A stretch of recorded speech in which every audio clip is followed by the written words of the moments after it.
Assalamualaikum warahmatullahi wabarakatuh. Selamat datang kembali di channel Nara Story dan tentunya masih bersama saya Mas Nara di sini. Apa kabar kalian semua? Semoga selalu baik-baik saja, sehat badannya, dilimpahkan rezekinya dan dihindarkan dari segala mara bahaya. Amin. Di kesempatan kali ini saya akan menceritakan sebuah cerita drama rumah tangga dengan judul Dari Babu Menjadi Madu, melanjutkan dari part sebelumnya. Oke, seperti biasa sebelum ke ceritanya, bagi kalian yang belum subscribe channel Nara Story, silahkan bisa subscribe dulu lah. Dan aktifkan lonceng notifikasinya agar kalian tidak ketinggalan cerita menarik dari channel Nara Story.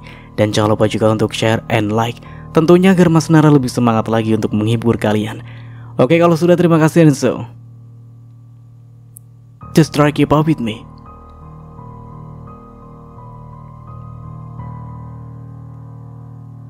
Iya mbak, jawabku sambil memeluknya. Kami berdua tidur bersama. Inilah untuk pertama kali kami berdua tidur seranjang. Momen indah bagiku. Walaupun tubuhnya sangat kurus dan hanya tinggal tulang belulang saja, namun pelukannya sangat hangat. Hangat sehangat jiwanya. Dan walaupun susah untuk aku tidur, namun aku pura-pura terpejam. Hingga lama akhirnya perlahan ku dengar hembusan nafas teratur miliknya. Perlahan ku buka mata melihat beliau telah tertidur pulas. Hati merasa tenang. Tak terasa air mataku menggelinding dari kelopaknya. Ku perhatikan wajah bidadari itu. Wajahnya memancarkan aura keikhlasan. Tubuhnya kurus kering, namun aura wajahnya terpancar sebuah ketenangan. Dalam diam aku berdoa, memohon pada Allah agar merahmati ikatan suci kami. Melihatnya kembali, bayangan masa lalu hadir menyapaku. Bayangan bagaimana ketika pertama kali bersua dengan keluarga ini. Suka, duka yang aku alami selama merawatnya. Dan hingga kini, kami akan hidup bersama dalam ikatan cinta satu keluarga. Mataku terpejam hingga mimpi membawaku ke alamnya. Jam 12 siang saat keluarga Mas Rayhan hendak ke hotel istana di kota Gombong. Tiba-tiba 3 buah sepeda motor memasuki halaman rumahku. 4 orang lelaki dan 2 perempuan turun dari sepeda motor. Assalamualaikum, sapa lelaki yang memakai kopiah berwarna putih dengan ramahnya. Waalaikumsalam warahmatullahi wabarakatuh, jawab kami serempak. Mereka adalah kedua orang tua imam. Imam, Pak Kepala Desa beserta istri dan Pak RT. Silahkan masuk, sapaku nenek mempersilakan mereka dengan ramah. Apalagi Pak Kepala Desa pun turut serta. Nenek merasa sangat tersanjung atas kunjungannya. Wah, Pak RT ini benar-benar lagi jadi orang sibuk ya. Gurau Pak Hardi yang sedang siap-siap ke hotel. Bapak bisa saja bergurau, jawab Pak RT. Kan semalam berarti prioritas saya itu nyata, Pak. Tambahnya lagi, Mas Rayhan duduk di depan kursi roda istrinya di teras. Arif menata barang-barang yang akan dibawanya ke hotel ke dalam mobil. Bu Hardi dan Dewi masih sibuk di dapur. Setelah Pak Kepala Desa duduk di ruang tamu, kami mengenalkan Mas Rayhan beserta keluarganya. Mereka saling bersalam-salaman. Pak RT menceritakan pada Pak Kepala Desa dan keluarga imam bahwa mereka telah melamarku terlebih dahulu.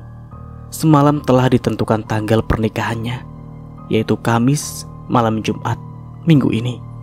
Mendadak Bu Kepala Desa pun bingung. Loh, kalau begitu kedatangan Pak Haji ini mau melamar siapa ya? Bukankah cucunya Nek Sum yang ini? Beliau menunjukku semua melongo. Imam lemas dalam duduknya. Pak Mustafa dan istrinya pucat. Dewi muncul membawa nampan air teh untuk para tamu. Namun tiba-tiba Imam terperanjat. Ia kaget melihat Dewi. Terus terang, sampai saat ini saya belum mendapatkan jawaban dari istikharah saya. Karena saya hanya diberikan mimpi yang samar-samar, ucap Imam sambil menelan ludah. Dalam mimpi saya melihat dua orang wanita yang sama-sama memakai kerudung. Yang satu, saya lihat insan sewaktu ku bopong ke klinik. Dan satu lagi saya hanya melihat kerudung berwarna biru. Iya, sekarang saya ingat kerudung itu. Kerudung itu seperti milik Dek Dewi yang sekarang ini sedang dipakai. Iya, ucap Imam sambil mengangguk-ngangguk, mengingat mimpinya. Kami semua heran dan bengong mendengar cerita Imam. Apalagi Dewi, dia langsung kaget dan pucat. Mas Imam ini ada-ada saja. Sumpah demi Allah, Dek, saya tidak bohong.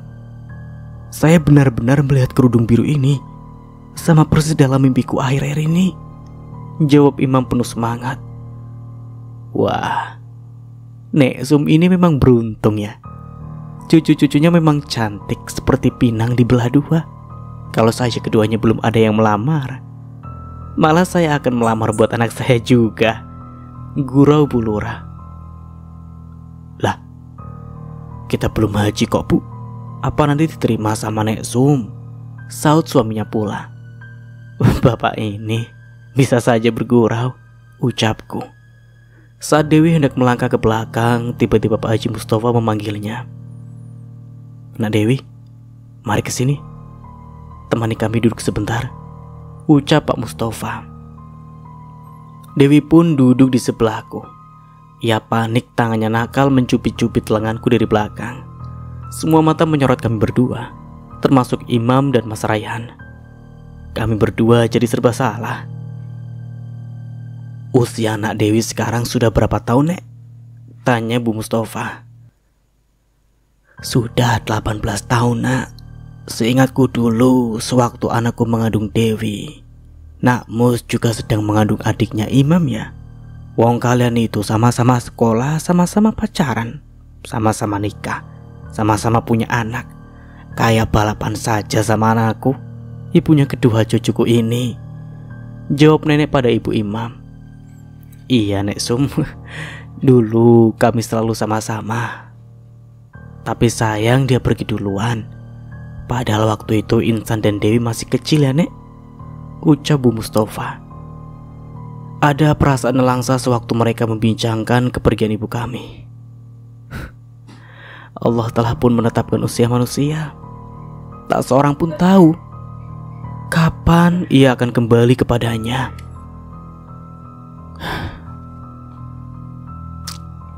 Tiba-tiba buliran bening hangat menjatuhi pipiku yang merah. Tak kuasa menahan rinduku pada ibu tercinta. Apalagi saat-saat bahagia seperti ini.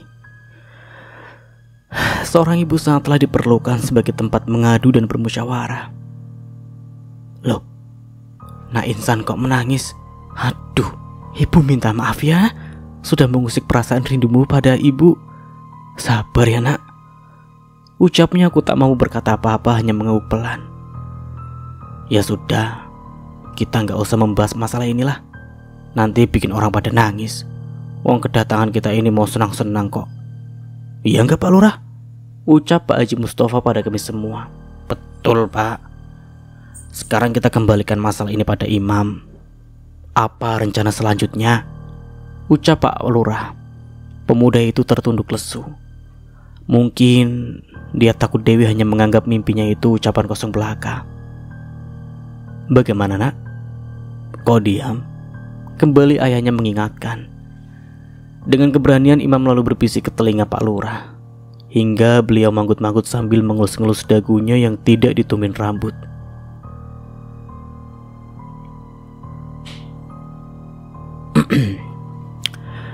Begini Pak Haji, saya selaku kepala warga di desa ini, dan saya pribadi juga mewakili putra Bapak yang ingin mengutarakan niat hatinya, yaitu bahwasanya dia benar-benar tresno kali Nak Dewi.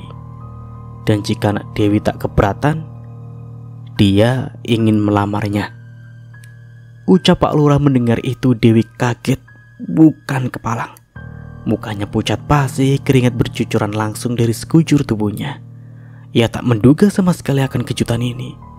Kami semua melongo dibuatnya. Secepat itukah dia berubah? Apakah perubahannya disebabkan karena aku telah dilamar duluan oleh orang lain? Atau karena dia benar-benar suka pada Dewi? Aku menelan ludah. Bingung sih. Namun ada kelegaan tersendiri yang merasuki kalbuku saat ini. Nenek dan Biras mengerutkan dahi. Arif tak jauh berbeda. Ia benar-benar kaget mendengar ucapan Imam. Nah, sekarang tinggal Nak Dewi. Apakah mau menerima lamaran ini? Tanya Pak RT. Dewi masih pucat. Tangannya mendadak dingin bagi es batu. Mungkin aku bisa membayangkan apabila saat ini posisiku berada di posisinya. Pasti juga bingung. Lamaran ini terlalu mendadak bagi kami. Walaupun telah saling mengenal, yang jelas sangat mengejutkan kami, terutama Dewi. Maaf, boleh saya bincangkan masalah ini dengan nenek dan mbak saya di dalam dulu, Pak? Jawab Dewi terbata-bata. Boleh Nak, silakan. Kami akan menunggu, jawab mereka serempak. Kami bertiga masuk ke kamar nenek meninggalkan tamu bersama Pak RT. Dewi tampak bingung, tak menampakkan kebahagiaan sedikit pun. Gimana ini Nek? Tanya Dewi. Ya terserah kamu, Cuk. Wong kamu yang jalanin. Kamu sudah besar, sudah tahu jawaban yang akan kamu berikan padanya, jawab nenek. Terus, kalau menurut Mbak gimana? Kalau menurut Mbak, yang penting kamu suka dia gak? Nah, kalau di hati kamu suka, gak ada salahnya kamu terima dia. Toh dia juga baik kok. Agamanya juga bagus, orangnya juga baik, orang tuanya juga. Aku yakin dia juga mampu jadi suami yang baik kok, dan berpikir dewasa. Jadi tunggu apa lagi, Dek? Jawabku. Iya, tapi aku kan masih terlalu kecil, Mbak. Lamaran kan gak mengharuskan untuk segera menikah. Contohnya, kalau kamu menerima lamaran dia, namun dengan syarat karena masih terlalu muda, jadi pernikahan jangan dipercepat karena ingin kuliah dulu, gitu Dek. Tambahku lagi. Dewi manggut-manggut. Oh iya, Dek, Mbak boleh tanya sesuatu? Boleh Mbak. Selama ini kamu ada teman lelaki gak? Maksudku pacar. Soalnya Mbak takut kalau kamu sudah ada pandangan tersendiri soal calonmu itu. Jadi kan kamu yang rugi nantinya. Terus terang Mbak, aku tidak berani pacaran sebelum Mbak menikah dulu. Dan itu sudah jadi pedomanku, jawab Dewi. Oh gitu ya Dek. Jadi kalau Mbak gak menikah, kamu juga gak menikah dong? Ada-ada saja, gurauku. Nah, sekarang kamu boleh berpikir sendiri, mana yang baik buat kamu, ucap nenek. Iya Nek, Dewi gak akan menolak rezeki dari Allah. Mungkin seharusnya aku yang harus bersyukur. Berarti ada yang sudi menerima Dewi, jawabnya. Siapa sih yang gak sudi sama penulis cantik dan ramah seperti adikku ini? Pujiku. Bukan gitu Mbak, Dewi hanya takut. Dia melamarku karena Mbak sudah duluan dilamar sama orang, lalu dia banting setir berlamarku, ucap Dewi seolah tiada bersemangat. Dek, jodoh itu sudah diatur oleh Sang Maha Adil. Jadi kita tidak boleh menerima dengan lemah semangat gitu dong. Ayo semangat. Masa calon menantu Pak Haji loyo begitu? Lagi pula Imam baik, tampan, dewasa lagi. Kayaknya gak salah pilih deh. Jangan biarkan kesempatan berlalu, karena belum tentu ia datang untuk yang kedua kali loh. Ya, ucapku. Akhirnya Dewi tersenyum. Nek, kok diam gitu sih, ada apa? Tanyaku saat nenek diam dalam keresahan. Gak ada apa-apa Cok. Nenekmu iki lagi bahagia kok. Apalagi melihat kalian sudah besar-besar dan ada yang melamar. Nenek merasa tanggung jawab nenek itu sudah selesai. Nenek tidak dibebani lagi oleh ketakutan seperti waktu itu, waktu kamu hampir dibuat kotor oleh si Dijo. Ucap nenek pelan kuusap bau nenek, begitu juga Dewi. Dia malah hampir menangis karena kata-kata nenek. Kami sangat berterima kasih pada nenek. Karena neneklah kami jadi manusia yang seperti ini, ucapku. Sambil memeluk nenek, Dewi mengikutiku. Kami bertiga saling berpelukan dan menangis. Tidak lama kemudian pintu kamar nenek diketuk oleh seseorang. Nek, makan siangnya sudah siap loh. Apa mau disuruh makan siang semua termasuk Pak Kepala Desa? Tanya Biras. Kami melepas pelukan, menata hati dan baju masing-masing, lalu keluar dari kamar. Iya Bi, cukup gak ya kira-kira? Tanya aku. Cukup dek, kan aku yang masak. Hanya saja jangan kaget jika ngeliat Bon di toko depan ya, ucapnya sambil senyum-senyum. Oke lah, jangan khawatir, hari ini hari spesial. Jadi aku yang akan bayar banyak semua, jawabku sambil mengacungkan jempol. Soal masak-memasak semua sudah ditangani oleh Biras dan suaminya. Aku merasa berutang budi pada mereka berdua, karena selain kami banyak merepotkan, kami juga sudah seperti keluarganya. Segala suka dan duka mereka ikut merasakan bersama. Setelah kami keluar kamar, terlebih dahulu nenek dan Dewi ke ruang tamu. Kemudian aku menyusulnya. Dewi duduk di tempat semula. Kepripun nak Dewi? Bagaimana nak? Apakah sudah bisa dibeberkan jawabannya? Ucap Pak Lurah memecah kesunyian. Oke, di sini Mas Nandra jelaskan dulu ya. Kepripun itu artinya bagaimana? Oke, lanjut. Sebelumnya, saya minta maaf pada semua, terutama pada imam sekeluarga dan bapak beserta istri, ataupun pada semua yang ada di ruangan ini, karena telah lama menunggu, ucap Dewi perlahan. Imam terlihat gelisah, Pak Haji Mustafa dan istri pucat, dan keluarga Mas Rehan kering kerongkongan. Setelah kami memusyawarahkan bersama tadi, saya pribadi menerima lamaran ini, tapi dengan syarat. Buru-buru Imam memotong kata-kata Dewi. Maksudnya, maaf, syaratnya apa ya dek? Tanya Imam dengan gagap. Saya masih terlalu kecil mas. Saya pengen kuliah dulu. Jadi kalau mas sabar, masalah pernikahannya tolong jangan dulu dibicarakan. Saya ingin mengenal lebih dekat tentang mas, dan saya juga yakin mas juga sama. Bagaimana kalau kita sama-sama mencari modal dulu untuk bekal kita lebih lanjut, baik fisik maupun materi, ucap Dewi. Pak Lurah dan orang-orang di sekitarnya manggut-manggut. Tapi lamaran tetap diterima kan dek? Ucap Imam menegaskan. Dewi hanya mengangguk malu-malu. Alhamdulillah, terima kasih ya dek. Nah, gitu dong, dari tadi saya menunggu jawaban ini dari kamu loh. Tiba-tiba suara Biras terdengar dari balik pintu.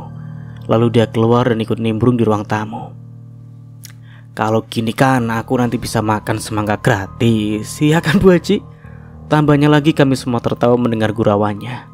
Oh, jangan khawatir, keluargamu ada jatah semangka dari kami. Gurau Pak Haji Mustafa pula. Kembali tawa membahana mengantarkan pada kebahagiaan kami. Nenekkulah orang yang paling bahagia saat ini. Biras menepuk-nepuk bau nenek. Dia tersenyum penuh arti. Bangga kedua cucunya telah dimiliki oleh orang-orang yang baik akhlaknya. Cincin tunangan dikeluarkan dari tas ibu Imam. Lalu beliau sendirilah yang memakaikannya dari calon menantunya. Arif sibuk mengambil gambar untuk momen bahagia ini. Alhamdulillah, puji Pak Haji. Aku dan Mas Rehan saling bertatap. Ada rasa lega tersendiri dalam jiwa kami berdua. Gelombang halus hadir menyentuh kedua dada kami. Nyaman dan menenteramkan. Ya Allah, ya Rob, terima kasih atas rasa ini. Cinta akan kusemai untuknya. Selamat ya dek, ucapku sambil memeluknya. Ia menangis namun juga tersenyum. Mbak Sally ikut menyalami dan memeluknya. Kami semua bahagia. Imam menatapku sambil mengucapkan selamat atas pertunanganku semalam. Setelah acara lamaran selesai, kami semua makan siang bersama. Para tetangga kami undang untuk menyaksikan acara 2 pertunangan kami. Aku dengar Dek Imam baru kena PHK ya? Tanya Mas Rayhan di sela-sela makan siang. Berarti belum dapat kerjaan lagi ya? Iya Mas, sampai sekarang saya masih nganggur. Padahal saya sudah berusaha juga untuk mencari kerja, tapi yang didapat malah lamaran wanita. Semua tertawa mendengar ucapannya. Kalau begitu kerja di kantor suamiku saja, sela Mbak Sally. Kamu bisa komputer kan? Tanya Mas Rayhan. Iya Mas, bisa, itu bidang saya, jawab Imam. Kalau begitu pas deh, bulan depan datang saja ke kantorku. Insya Allah kami ada pekerjaan buat kamu, ucap Mas Rayhan sambil mengeluarkan kartu nama lalu diserahkan pada Imam. Alhamdulillah, hari ini saya dapat 2 lamaran Pak, ucapnya pada bapaknya. Terima kasih nak. Wah, hari ini kita benar-benar bahagia ya Bu. Udah dapat anak wadon, juga anak kita dapat kerja. Alhamdulillah, matur sembah nuwun Gusti Allah. Ucap Pak Haji tiada hentinya bersyukur. Kamis menyapa dengan indahnya. Suasana cerah secerah hatiku. Hari ini adalah hari yang tak akan pernah kulupakan dalam sejarah hidupku, di mana nanti sebentar lagi aku akan menjadi seorang istri. Kami semua disibukkan dengan acara pernikahan. Semua surat-surat telah disiapkan lengkap, orang-orang berdatangan dengan membawa makanan dan buah tangan. Dulu para tetangga yang suka menggibah kini datang dengan membawa pujian. Begitu pula dengan berita simpang siur tentangku yang katanya merebut suami orang, mengambil kesempatan di atas derita istri majikan. Setelah mereka melihat dengan mata kepala sendiri siapa keluarga Mas Rayhan, kini mereka memujiku, bahkan mendoakan atas kebahagiaan kami. Selamat ya nak, ucap Bunap, seorang haja yang tahu kalau aku mau menikah hari ini. Nggih matur suwun Bu Haji, doakan agar saya bahagia lahir dan batin dunia akhirat ya, ucapku sambil menyalami Bu Haji itu. Setelah mengobrol-ngobrol sebentar, keluarga Mas Rayhan datang. 3 hari menginap di hotel di kota, hatiku semakin berdebar melihatnya. Teman-teman sekolahku telah berdatangan. Mereka sangat antusias menyaksikan resepsi pernikahan kami. Biras beserta para tetangga turut pula sibuk di dapur guna mempersiapkan makanan. Ada yang bertugas menerima tamu. Ya, walaupun acara pernikahan ini hanya sederhana saja, namun bagi keluarga kami banyak pula yang hadir walau tanpa diundang. Teman-teman Dewi, keluarga besar Pak Mustafa, Pak Lurah, Dokter Melisa, pamong-pamong, guru-guru, dan lain-lain. Sampai-sampai rumahku tidak muat oleh para tamu. Dari Jakarta banyak sahabat Mas Rayhan yang datang. Begitu juga dengan Taufik, pemuda yang kami kenal di stasiun. Kini dia datang bersama Mas Rayhan. Dia tampak akrab dengan Arif. Alhamdulillah lah, persahabatan menjadi persaudaraan. Keluarga Mbak Sally juga datang, namun tidak dengan Sinta. Akhirnya untuk menampung tamu terpaksa para pemuda kampung menyewa tenda RT. Orang bilang nenek selalu rajin datang ke pernikahan atau hajatan-hajatan warga setempat. Jadi ketika mereka mendengar nenek sedang mengadakan hajatan, orang-orang tersebut pun hadir untuk menghormatinya. Dan begitu juga yang terjadi pada saat ini. Mereka langsung berbondong-bondong datang walaupun kami tidak menyiapkan pesta. Tepat jam 4 sore 3 buah sepeda motor beriring-iringan memasuki halaman rumahku. Mereka adalah para pegawai kantor urusan agama yang hendak menikahkanku. Salah satu dari mereka adalah calon wali hakimku. Katanya aku ingin melihatnya, namun banyaknya tamu kembali kuurungkan niatku. Kembali ku tatap cermin. Di sana aku mematut diri. Kebaya putih, kerudung dan mahkota pengantin yang membungkus tubuhku terasa selesa dan nyaman ku kenakan. Mbak Sally bilang mereka memilihnya di Yogyakarta sewaktu menginap di hotel. Rupanya selama 2 hari mereka jalan-jalan ke kota gudeg dan banyak dibantu oleh Taufik. Beruntung pula lah kakak teman Dewi adalah seorang prias pengantin, sehingga tak usah-usah aku mencarinya. Dewi sendiri yang menculik wanita itu untuk meriasku. Hampir 1 jam kami di kamar wanita itu menyulapku bagai seorang putri. Berkat kepawaian tangannya itu, Kini mukaku berubah total. Aku sendiri heran. Wanita itu sungguh hebat. Orang-orang justru pangling setelah melihatku dirias olehnya. Katanya aku sama sekali tak mirip dengan aslinya. Mendengar pujian-pujian itu aku jadi tersipu. Benarkah ini aku ya? Tanyaku pada cermin. Lagu-lagu nasyid terdengar merdu di sound system yang sengaja dibawa oleh Mas Imam ke rumahku. Jiwaku hanyut bersamaan lagu-lagu itu. Antara bahagia, terharu, lucu, takut dan sedih, semua berbaur menjadi satu. Terkadang aku tersenyum bahagia jika ada teman-teman yang datang sambil mengucapkan kalimat selamat pengantin baru atau selamat menempuh hidup baru. Namun ada kalanya aku juga sedih, karena di hari yang indah ini aku merasa kesepian tanpa ibuku. Bahkan belum semua orang di kampungku mampu mencerna pernikahan kami. Mereka tetap saja bilang walau bagaimanapun juga poligami pasti akan tersakiti. Namun aku akan buktikan pada mereka lah bahwa kami akan baik-baik saja. Dewi mengetuk pintu kamar membawa kado-kado yang telah penuh dari ruang tamu. Tampak berbagai bungkusan, ada yang kecil, besar, bulat, persegi panjang, ada juga yang kotak. Aku sendiri tak tahu apa isi dari bungkusan-bungkusan tersebut. Mbak kelihatan banget cantiknya ya, ucapnya seketika aku merona. Terima kasih dek, aku benar-benar nervous nih. Sini deh. Kutarik tangannya mendekat lalu kuletakkan telapak tangannya di dadaku. Dengar debaran jantungku.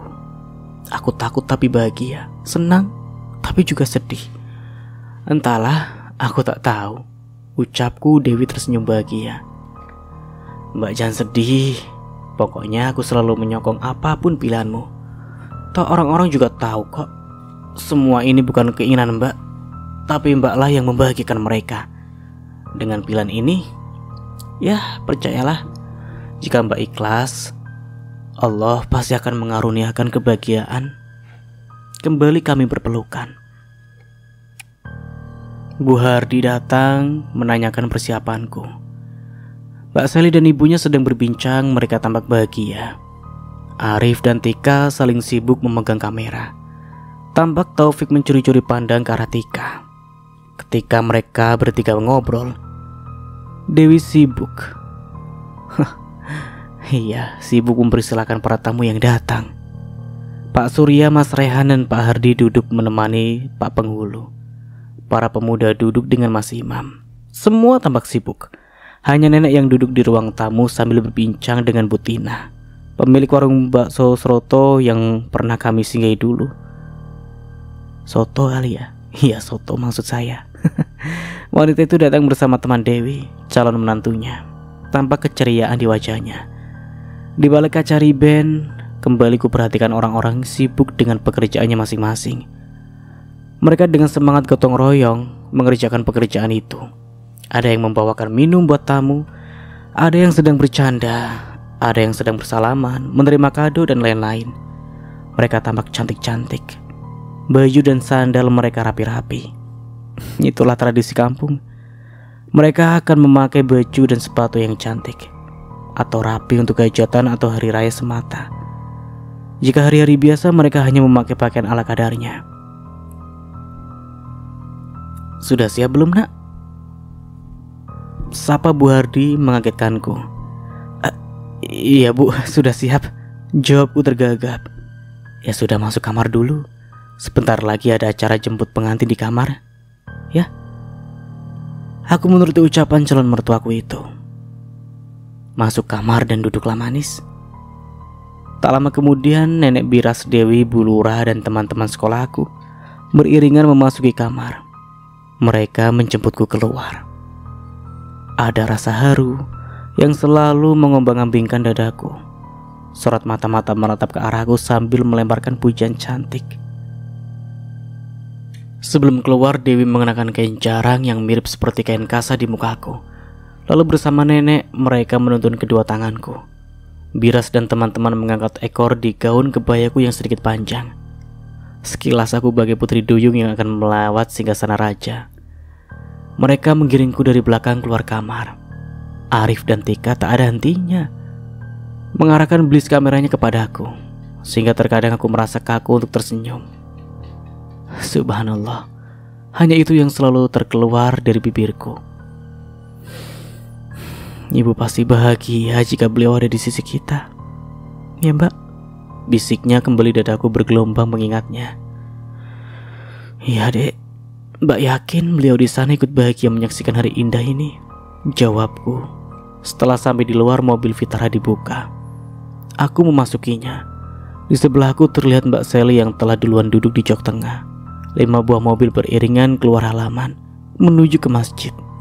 Ternyata Ustadz menyarankan untuk hijab kabul di surau saja, tempat masa kecilku mengaji. Letak surau An-Nur tak jauh, hanya sekitar 500 meter. Semua yang menggiringku menaiki mobil, ada yang menaiki sepeda motor dan sepeda biasa. Orang-orang ingin menyaksikan momen-momen indahku. Sebagian orang sedang sibuk menyiapkan keperluan di surau. Nenek dan Dewi duduk di mobil lain bersama Bu Hardi dan rombongan. Sekilas iring-iring terlihat panjang dan menderu-deru. Mbak, apakah Mbak benar-benar ikhlas? Tanyaku, ku genggam jemarinya yang kurus. Demi kebahagiaan kita lahir batin aku ikhlas, Dek. Mengapa kamu masih bertanya? Apa kamu masih ragu sama keikhlasan Mbak? Bukan begitu. Saya ingin memberikan kesempatan pada Mbak. Siapa tahu berubah pikiran. Sekarang belum terlambat. Kamu ada-ada saja. Aku tak akan pernah menarik balik impianku. Aku justru memohon padamu untuk sama-sama ikhlas melalui ikatan suci ini. Jawabnya. Pak Rudi yang membawa mobil ini hanya menggeleng-geleng kepala. Beliau terharu dengan ketulusan Mbak Sally. Aku gak mampu ngomong apa-apa Mbak. Terharu, ucap istri Pak Rudi di sebelahnya sambil menyeka air mata. Terlihat mobil depanku adalah Mas Rehan bersama para pegawai KUA. Dan Pak Hardi juga. Menatapnya membuatku menunduk. Mobil telah memasuki halaman surau. Aku tak boleh membuka mobil oleh Pak Rudi. Arif, Taufik, Dewi, Tika dan yang lainnya menyambutku. Mereka membukakan mobil kami. Ada yang mengurus Mbak Sally, juga mengurusiku. Seikat bunga yang sangat harum Tika berikan kepadaku. Sambil berjalan menuju surau, Dewi mengangkat ekor kain kebayaku. Nenek menuntunku menaiki tangga, memasuki surau terbesar di kampungku. Di sana terhampar karpet berwarna hijau di tengah-tengah. Kulihat sekumpulan orang-orang lelaki. Mereka adalah Pak Ustadz dan para pegawai KUA. Mataku tertuju pada seorang lelaki berjas hitam, Mas Raihan. Di belakangku ada Mbak Sally yang dipopong oleh Mas Arif. Mereka memberinya sebuah kursi untuk duduk. Setelah sampai pada rombongan, mereka mempersilakan aku duduk di bawah, tepat di sebelah Mas Raihan. Seketika lelaki itu tersenyum menatapku. Di depanku adalah para pegawai KUA. Di sebelah pegawai itu ada keluarga dekat dan para tamu undangan. Nenek, Dewi, dan Bu Hardi serta tamu undangan berada di sampingku. Sementara Mbak Sally dan para saksi berada di belakangku. Aku tak tahu berapa jumlah orang-orang yang mengiringi pernikahanku di sarau ini. Melihat beberapa kertas dan surat nikah di atas meja pendek di depan kami, dadaku semakin berdebar. Pak Lurah dan salah satu pegawai KUA membuka acara Walimatul Ursyi ini dengan lancar menuju acara inti. Saat pernikahan berlangsung, air mataku deras mengalir. Apalagi saat mendengar jawaban Mbak Sally yang ditanya oleh pegawai KUA. Ia begitu tegar. Ada rasa bersalah yang tiba-tiba menyapa perasaanku. Kembali pegawai yang bertubuh gemuk itu memberikan nasihat untuk kami bertiga. Samar-samar pula aku dengar orang-orang terisak, mungkin terharu dengan ketegaran Mbak Sally. Tak lama kemudian Mas Rehan membaca hafalan Al-Quran, surah Ar-Rahman sebagai maharku. Selain hafalan surah Ar-Rahman, ia juga memberiku seperangkat alat sholat dan mas kawin seberat 30 gram. Ayat demi ayat lantunan suci itu terdengar begitu syahdu di telinga kami. Lancar, tiada tersalah satu ayat pun. Rupanya Mas Rehan telah hafiz Al-Quran sewaktu di pondok dahulu. Dalam diam, aku berucap syukur memiliki suami seperti dia. Setelah mereka menuntun kami mengucapkan kalimat 2 syahadat, tibalah inti dari pernikahan. Saya nikahkan Insani Rahmawati binti Muhammad Suwardi yang diwakilkan wali hakim dikarenakan beliau telah meninggal dunia dengan saudara Raihan Syah dengan mahar hafalan surat Ar-Rahman, seperangkat alat sholat dan mas kawin sebesar 30 gram dibayar tunai. Ucap pegawai KUA sambil menjabat tangan Mas Raihan. Dengan suara mantap Mas Raihan menjawab ucapan pegawai tersebut. Saya terima nikahnya Insan Rahmawati binti Muhammad Suwardi dengan mahar hafalan surat Ar-Rahman, seperangkat alat sholat dan emas 30 gram tunai, jawabnya. Saksi bagaimana? Tanya Pak pegawai tersebut. Sah. Akhirnya terdengar jawaban pertama dari Pak Hardi. Sah. Dilanjut Pak Lurah dan Pak Ustadz semua berkata sah. Para saksi yang lain pun berkata sah. Ramai dan bersahutan. Mulai hari ini kalian sudah suami istri yang sah dengan disaksikan oleh saudara para kaum muslimin yang berada di surau ini beserta keluarga dan istri Anda. Tambahnya lagi mendengar itu air mataku benar-benar tumpah. Subhanallah, aku telah menjadi seorang istri. Kabul, suara Pak Lurah diikuti oleh orang-orang di sekitarnya. Kabul, kabul, kabul. Terdengar suara orang-orang di dalam surau. Mereka ikut bahagia hingga menitikkan air mata. Mbak Sally tersenyum dalam derai air mata. Aku tak mampu menatapnya karena perasaan bersalah semakin hadir dalam benakku. Mas Raihan membuka penutup mukaku setelah menatap sesaat istrinya beliau lalu mengecup keningku. Subhanallah. Inilah pertama kali dalam hidupku dijumpai oleh seorang lelaki, yaitu suami. Alhamdulillah dek, semua lancar. Ucapnya. Ku cium tangan suamiku lalu aku bangun dan melangkah ke belakang. Ku peluk erat tubuh maduku. Kami berdua menangis bahkan sesenggukan. Wanita itu mengesat air mataku sambil mengucapkan selamat atas pernikahanku. Barakallah ya dek. Semoga Allah karuniakan keluarga yang sakinah, mawadah, warahmah. Ucapnya disela isak tangis. Orang-orang yang mendengar doa Mbak Sally langsung mengaminkannya. Amin. Terima kasih Mbak. Semoga Mbak juga sabar dan tabah hidup dengan insan kelak, jawabku. Apa gak keliru? Mestinya aku yang ngomong kayak gitu, ucapnya sambil tertawa kecil. Mas Raihan melihat sifat kekanak-kanakan kami. Bu Hardi, Bu Suryatika, Dewi, Nenek, Bu Dokter dan semuanya menyalamiku satu persatu. Mereka mengucapkan selamat sambil memeluk kami. Arif tak henti-hentinya menyorot kegiatanku. Begitu juga dengan Pak Rudi, beliau juga gencar memotret momen indah ini. Terdengar dari speaker suami biras menyuruh tamu yang hadir semuanya untuk langsung prasmanan atau makan-makan ke rumahku. Iring-iringan kembali terjadi. Kali ini aku dan Mas Raihan telah satu mobil. Beliau duduk di jok depan, aku dan Mbak Sally duduk di jok belakang. Ia selalu bercanda menertawakanku yang gemetaran tangannya sewaktu hendak dipakaikan cincin pernikahan dan sewaktu menandatangani surat nikah. Aku jadi malu. Mbak Sally juga bercerita dahulu juga merasakan hal yang sama. Jadi suasana bertambah ramai. Mudah-mudahan bertambah keluarga kita, semakin bertambah pula kebahagiaan serta rezeki ya mah, ucap Mas Raihan serempak kami mengaminkan. Pak Rudi turut bahagia dengan perkawinan ini. Beliau bilang, salam dari semua staf dan para pekerja di kantor, termasuk dari Mas Anto yang tak bisa ikut hadir. Akhirnya rombongan telah kembali di rumah. Tenda biru di halaman semakin lebar. Pak Ustadz akan memberikan kado malam ini. Mendengar itu kami berpandangan. Kado dari Pak Ustadz? Katanya dia mau mengisi pengajian malam ini. Biarin aja. Dia mau mengenang masa kecilmu kali. Setelah nenek sambil geleng kepala. Aku hanya mengangguk menyetujuinya. Lagi pula suamiku juga menyokong. Aduh, indahnya menyebut nama lelaki itu sebagai seorang suami. Setelah di rumah kami menyaksikan para tamu untuk saling prasmanan. Makan-makan ala kadarnya lah. Untuk urusan dapur semua sudah ditangani oleh nenek, Biras, dan Pak RT. Aku ikut saja. Kata nenek, pokoknya masalah bon kami berdua yang nanggung. Suamiku tersenyum. Insya Allah nek, jawabnya. Hingga azan maghrib berkumandang, tamu terus berdatangan. Mereka ingin menyaksikan acara pengajian yang diadakan oleh Pak Ustadz. Para muda-mudi membersihkan kursi plastik untuk para tamu yang menghadiri pengajian. Kami sholat maghrib berjamaah.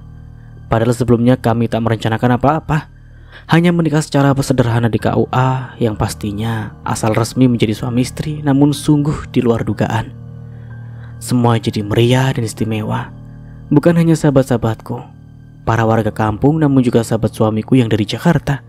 Kehadiran keluarga Mbak Sally serta mahar yang tiada kuduga membuat aku merasa menjadi wanita yang paling beruntung di dunia. Aku benar-benar bersyukur kehadirat Ilahi karena telah mengaruniakan hari yang indah ini. Tanpa diduga pula, acara pengajian yang biasa kini menjadi istimewa. Sindiran Pak Ustadz pada para remaja yang selalu gonta-ganti pasangan, ibu-ibu yang suka menggibah, dan para orang tua yang tak mendidik putra-putrinya untuk mengaji sangat mengena. Mereka yang mengikuti pengajian ini merasa tersindir. Bahkan ada yang menangis karena muhasabah ini. Apalagi saat Pak Ustadz memberikan contoh Dewi adikku, seorang remaja yang selalu menutup aurat yang telah membawa harum nama dan sekolah, serta kampungnya melalui karya-karyanya. Seketika Dewi merona. Tapi sayang, kalian sudah telat karena anak Dewi sudah dipinang oleh putranya Pak Haji. Guraunya Imam tersenyum, bangga karena telah menambat hati pujaannya. Namun para pemuda lainnya terlambat. Dalam diam, Bu Surya menitikkan air mata. Mungkin dia merasa bersalah karena salah satu putrinya menjadi anak yang durhaka. Anak-anak remaja, mereka berjanji akan menutup auratnya. Subhanallah. Pencerahan yang indah dengan diselingi lelucon, dongeng dan kutipan sabda-sabda Rasul. Pengajian jadi terasa hidup. Mas Rehan duduk di paling depan bersama tamu-tamu lainnya. Terlihat teman-temannya usil membisikkan sesuatu di telinganya. Seketika ia tersenyum. Entahlah apa yang sedang dia bicarakan ya, aku tak bisa menebak. Hanya hati yang berdebar jika mata kami saling beradu. Minuman dan makanan ringan telah diedarkan sejak tadi. Kini 3 orang pemuda yang berpeci membawa nasi. Tradisi di kampung kami, selain minum, snack juga nasi yang berlauk. Setelah acara prasmanan atau makan nasi, maka selesai acara pengajian. Akhirnya tepat jam 1 dini hari pengajian ditutup dengan doa untuk ketiga mempelai. Sebelum beliau pulang, Mas Rehan memeluknya, lalu menyelipkan amplop biru di sakunya. Tadinya sempat mengelak, namun setelah aku mengangguk, beliau menerimanya. Acara bubar, rumah masih ramai para pemuda. Mereka masih segar sambil minum kopi, bergotong royong mencuci piring dan gelas. Mereka tampak segan dan menghormati suamiku. "Dek, kamu mau ikut ke hotel atau mau tidur di rumah saja?" tanya suamiku saat mereka hendak ke hotel. "Aku tidur di sini saja ya mas, gak apa-apa kan?" jawabku balik bertanya. "Ya gak apa-apa, ya sudah kami pulang ke hotel dulu ya.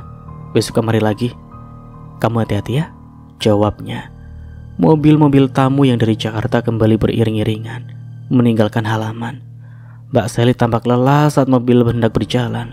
Kembali kuingatkan beliau untuk meminum obat. Mereka melambai-lambaikan tangan. Suamiku tersenyum sambil mengedipkan mata. Dalam hati aku merasa geli dibuatnya. Terima kasih ya Allah untuk hari yang indah ini, ucapku mengiringi kepergian mobil-mobil itu ke kota Gombong. Senin pagi, aku seperti biasa bangun dan sholat subuh. Ini adalah hari pertamaku semenjak pernikahan dan pulang ke Jakarta. Setelah sholat, aku beranjak ke dapur dan menyiapkan sarapan pagi untuk suamiku tercinta. Tepat jam 7 pagi, suamiku dan Mbak Sally keluar dari kamar mereka. Seperti biasa, dia akan mendorong kursi rodanya ke ruang makan. Dan pagi ini aku telah menyiapkan roti bakar dan susu. Harum sekali, masak apa dek? Ucap Mbak Sally. "Roti bakar isi keju mbak. Gimana mau nyoba?" Harus dek, kayaknya lezat," jawabnya. Ku bantu Mbak Sally duduk menghadap meja, lalu suamiku duduk di sebelahnya. "Mas mau makan sekarang?" "Iya, biar aku ambil sendiri aja dek. Ayo, kita sarapan sama-sama dan berdoa. Semoga ini awal yang indah untuk keluarga sakinah kita," ucapnya. Kami pun sarapan bersama. Setelah selesai sarapan, aku membereskan piring ke dapur. Suamiku membuntuti dari belakang sambil membawa gelas kotor. Di dapur ia menggenggam tanganku seketika aku grogi dibuatnya. Ini pun pertama kali dia menyentuhku setelah ciuman kening di depan penghulu. Aku tak mampu berkata-kata, hanya menunduk malu dengan debaran jantung yang hampir runtuh. "Mas kerja dulu ya," bisiknya sesaat aku tersenyum sambil memejamkan mata. Aduh, malu banget. Keluar dari dapur, ku dorong kursi roda Mbak Sally ke teras. Seperti biasa, setelah makan obat dia akan berjemur matahari pagi. Ku antar suamiku hingga ke depan. Sama persis waktu aku masih menjadi pembantunya. Bedanya dulu kami tak pernah bersentuhan. Kembali aku masuk ke dalam, ku biarkan Mbak Sally duduk di teras depan karena aku ingin membersihkan rumah. Sejam berlalu, rumah pun bersih. Tinggal ke pasar dan belanja untuk keperluan makan siang. Ku dekati Mbak Sally, dia dengan untaian tasbihnya terlihat begitu kusyuk. Matanya terpejam, namun bibirnya terus bergerak mengucapkan tasbih dan doa. "Dek, kira-kira kita perlu orang buat membantu kamu gak ya? Sekarang kan kamu sudah bertambah lagi tugasmu. Ngurus rumah, ngurus aku, ditambah ngurus suami. Belum nanti kalau ada bayi, bisa-bisa stres kamu nanti," ucapnya setelah dia mengetahui kehadiranku. "Nggak usah mbak, aku senang kok. Ada kegiatan." "Iya, tapi nanti lama-lama kamu pasti sibuk menemani suamimu ke acara-acara kantornya. Biasanya ada jamuan-jamuan makan atau menghadiri tundangan relasi bisnis Mas Raihan. Kamu juga harus jaga badanmu, supaya kalau mengandung nanti tetap fit." "Ya terserah mbak deh, nanti kita bicarakan dengan Mas Raihan juga ya." Saat kami tengah berbincang, sebuah klakson mobil berbunyi di halaman rumah. Mobil BMW milik Sinta. Menjerit-jerit meminta dibukakan pagar. Seketika aku dan Mbak Sally saling berpandangan. Tiba-tiba saja dadaku bergemuruh, seolah ada rasa perih mencuat ke permukaan jiwaku, mengingat kejadian yang dilakukan olehnya pada nenekku. Apalagi ancamannya bahwa dia akan membunuhku apabila kami tetap melangsungkan pernikahan. Dalam diam aku merasa takut melihatnya. Dadaku berdebar hebat. Ya Rob, lindungi kami dari mara bahaya. "Sinta datang dek, kamu buka pintu pagar dulu sana, mbak akan bicara padanya." Aku menurut. Segera aku buka pagar untuknya. Dari cara dia menatapku, aku telah merasa dia sangat tidak suka pada aku. Mobil memasuki garasi. Setelah berhenti, ia langsung turun dan menemui Mbak Sally. Aku tahu diri lah, tanpa menyapanya langsung masuk ke ruang tamu, berniat mengambilkan air untuknya. Tak lama kemudian aku ke teras dengan membawa air minum untuknya. Namun baru saja aku hendak memberikan minuman itu, Sinta telah emosi. "Hei, kamu, aku mau membuat perhitungan sama kamu. Kenapa kamu nutup telepon aku semalam? Hah?" teriaknya. Mendengar itu aku masih terdiam, malas menyauti orang sepertinya. "Sudah keterlaluan kamu. Dasar anak yatim tidak tahu diri. Sudah merebut suami orang, sekarang sok berkuasa lagi." Kembali emosinya meluap-luap. Mbak Sally hanya geleng-geleng kepala. Ia berusaha menasihati Sinta, namun suaranya terus tenggelam oleh emosi adiknya. Demi Mbak Sally aku masih diam. Terus terang hatiku kembali berdarah-darah dibuatnya. Namun apa daya, aku harus tahu diri, tak boleh melawan orang-orang yang sedang emosi. Aku kemari bukan untuk mengucapkan selamat atas pernikahanmu, tapi aku mau kamu bertanggung jawab atas musibah yang menimpa sahabatku. Indah tahu dia sedang sekarang di rumah sakit gara-gara kamu merebut Mas Raihan darinya. Dia tuh cinta banget sama Mas Raihan. Kamu Tangan Sinta menamparku, lalu tanpa sengaja gelas yang tengah ku pegang jatuh terlempar, dan prang. Tetangga sebelah kanan dan kiri berhamburan untuk melihat dari garasi rumah masing-masing. Tangan Sinta terus menunjuk-nunjuk mukaku hingga aku takut dan kebingungan. "Cukup!" bentak Mbak Sally. Ia berusaha untuk menolongku. "Dek, kamu berhak membela hakmu. Jangan hanya diam. Sekarang kamu nyonya Mas Raihan. Ayo bersuaralah kamu. Jangan diam saja." Kembali dia berteriak. "Kamu sudah keterlaluan, Sin. Kenapa sih kamu suka banget mengganggu orang lain? Memangnya Indah itu siapa? Mengapa kamu bela daripada kakakmu sendiri? Apa kamu ingin cepat aku mati?" Teriaknya, dadanya naik turun. Para tetangga saling berpandangan. Satpam datang berusaha untuk meleraikan, namun Sinta buru-buru melarangnya mendekat. Mbak itu sudah kena guna-guna sama si yatim ini, makanya Mbak selalu membela dia. Jawab Sinta. Mendengar itu aku beristighfar. Aku lari ke dalam kembali mengambil air untuknya. Dan sampai di sini dulu ceritanya. Nantikan kelanjutan ceritanya di part berikutnya. Dari saya mohon maaf bila ada salah kata atau dalam penyampaian cerita. Akhir kata, wassalamualaikum warahmatullahi wabarakatuh. Sampai jumpa di video selanjutnya and see you. Bye bye.